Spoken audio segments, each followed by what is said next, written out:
तेरी तानाशाही बंद करो, बच्चों का कत्लेआम बंद करो, बच्चों का कत्लेआम बंद करो, बेटियों का कत्लेआम बंद करो, PMS, PMS, PMS,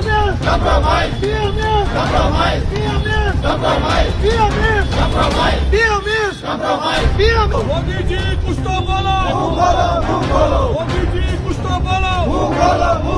पहले तो आप सभी मीडिया के साथियों का बहुत बहुत शुक्रिया। आज आपके डोडा जिला हेडक्वार्टर पे कांग्रेस ने 2-3 मुद्दों पे एहतजाज किया। पूरे देश व्यापी एहतजाज है ये, और हम नेशनल लीडरशिप की क़यादत में और स्टेट लीडरशिप करा साहब की हिदायत पे आज आपके ज़िला हेडक्वार्टर में एक तो इंडो यूएस ट्रेड डील जो है और उसके खिलाफ एहतजाज है, और ईरान पे जो इजराइल और अमेरिका का अटैक हुआ उसके खिलाफ एहतजाज है। हम मरकजी सरकार से कांग्रेस 2-3 सवाल पूछती है आपके माध्यम से। इंडो यूएस ट्रेड डील आपने किस दबाव के नीचे की, देश को बताएं। आपने इस डील से क्या साबित करना चाहते हैं? अमेरिका की चीज़ें हिंदुस्तान की मार्केट में बगैर टैक्स के आएंगी, यानी वो सस्ते दामों पे आएंगी, और हिंदुस्तान की चीज़ें जब अमेरिका की मार्केट में जाएंगी तो उन पर टैक्स लगाया जाएगा।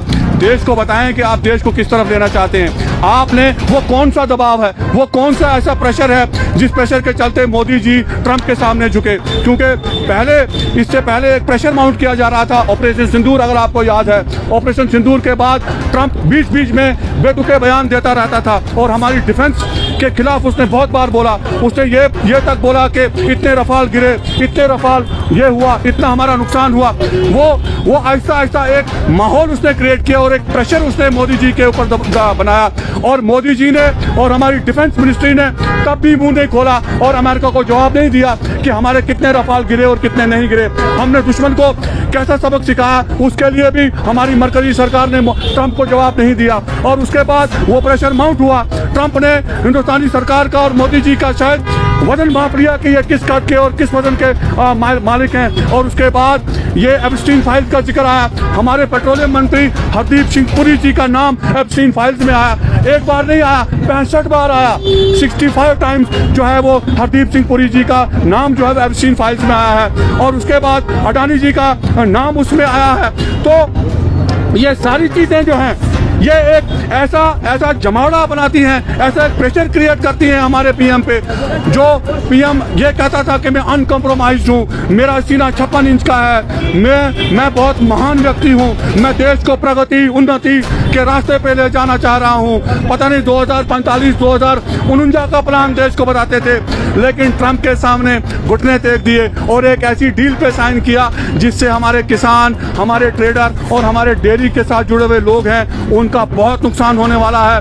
हिंदुस्तान की मईशत को इस ट्रेड डील से नुकसान होने वाला है। उदाहरण के तौर पे अमेरिका का सेब यहाँ बगैर टैक्स के जब आपके डोडा की इस रेडी पे बिकेगा तो वो आपके कश्मीर के सेब से सस्ता बिकेगा। अब आप ही ये बताएं, अब आप ही इस बात का फैसला करें कि लोग अमेरिका का सेब लेंगे या कश्मीर या डोडा का सेब लेंगे। तो ये देश के लिए ये कौन सी नीति मोदी जी अपना रहे हैं? देश आज जानना चाह रहा है। अपोजिशन आपसे ये सवाल पूछ रही है कि देश को बताएं, और पार्लियामेंट में इस बात की बहस की जाए कि ये ट्रेड डील आपने किन बुनियादों के चलते की। और आप एक जॉइंट पार्लियामेंट्री कमेटी कांग्रेस आज की डेट में ये डिमांड करती है मरकजी सरकार से कि इस ट्रेड डील के ऊपर बात होनी चाहिए पार्लियामेंट में। और साथ साथ जो ईरान पे वहाँ के supreme leader Ayatollah Sayyid Hussain Khamenei साहब का कत्ल जो अमेरिका ने और इजराइल ने किया, न सिर्फ उनका कत्ल किया बल्कि पूरी उस सरकार के जो इम्पोर्टेंट लोग थे सबका कत्ल किया। और वहीं नहीं रुके, वहाँ की एक स्कूल की एक इमारत जो प्राइमरी स्कूल था जिसमें 200 से 250 बच्चियाँ उस वक्त तालीम हासिल कर रही थी, और दिन दहाड़े अमेरिका और इसराइल के बम उस स्कूल पर गिरे और 200 से 250 बच्चों का कत्ल किया गया, इंसानियत का कत्ल किया गया। तो आज हमारा प्रधानमंत्री, हमारा डिफेंस मिनिस्टर, हमारा होम मिनिस्टर, हमारा फॉरेन अफेयर्स जो हमारे लोग हैं वो एक लफ्ज़ भी बोलने को तैयार नहीं है, इस वाक़े की मजम्मत तक करने को तैयार नहीं है। तो ये कौन सी विदेश नीति है, ये कौन सी फॉरेन पॉलिसी है?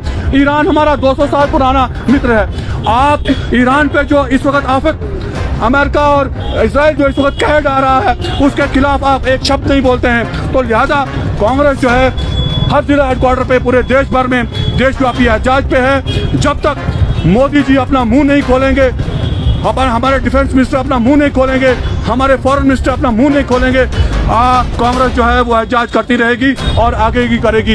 इस डेड डीड के खिलाफ भी कांग्रेस खड़ी है, कल भी खड़ी थी, आज भी खड़ी है और कल भी खड़ी रहेगी। और ईरान पे जो अटैक अमेरिका और इजराइल ने किया उसके खिलाफ भी कांग्रेस खड़ी है। ईरान भी भारत का मित्र 200 सालों से रहा है।